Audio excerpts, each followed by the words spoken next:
Hello, today I am going to talk about Discipline and Punish by Michel Foucault. I will discuss the comparison of the approaches from the surveillance in Discipline and Punish and the societies of control by Gilles Deleuze. So let's get started.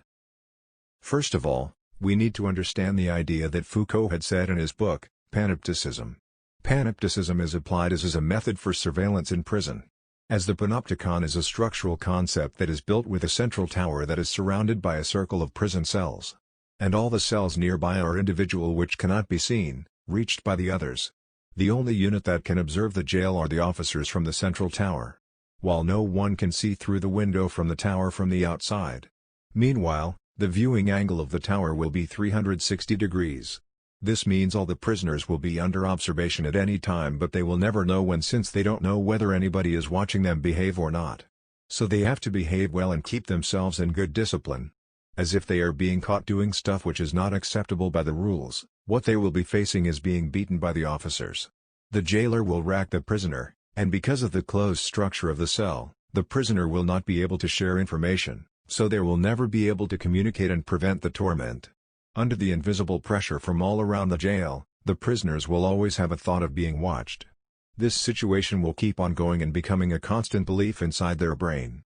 Then the efficiency of this surveillance method will become super high, as being an officer on the shift, you don't even have to attend to the observation tower, since all the inmate will generate an idea that you are inspecting them somewhere. The reason why panopticism becomes an appropriate approach to taking care of the environment of the jail is that the influence on the prisoner is in their mind. As all the inmate knows that there is a possibility that they are being monitored at any moment.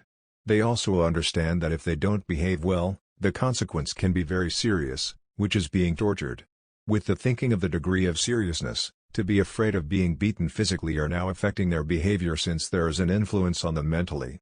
The inmates are willing to restrict themselves as the inspection can be 24/7. At this point of time, the constraint is no longer from the officers, but from the prisoners. Foucault also mentioned a cruel punishment reversed the identity of criminals and law enforcers. It means that the penalty, such as the death sentence that mixed up with maltreatment and misuse act that is given to the prisoners, will always make the inmate become a merciful character and the hangman become the wicked one. And this conversion is not an expected result from the public execution or trial.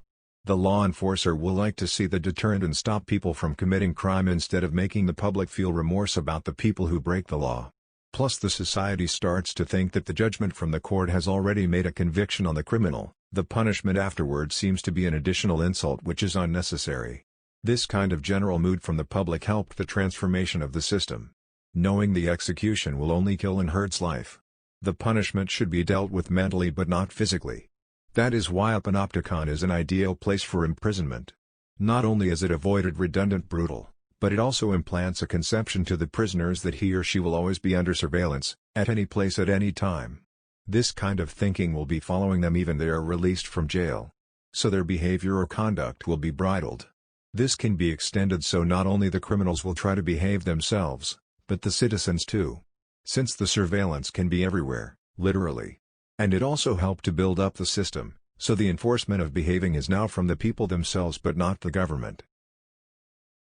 To talk about the relationship between the theory of societies of control by Gilles Deleuze and panopticism, it is safe to say that Foucault inspired Deleuze a lot.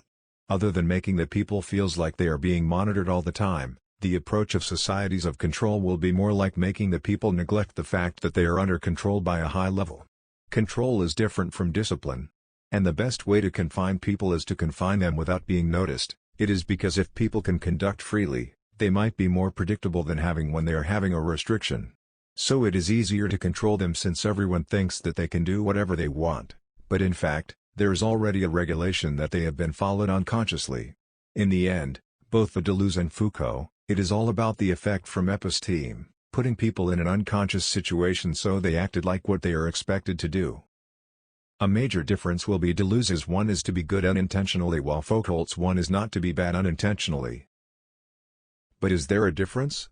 Macroscopically, both of them reach the same goal. If the outcome will be the same, does the process matter?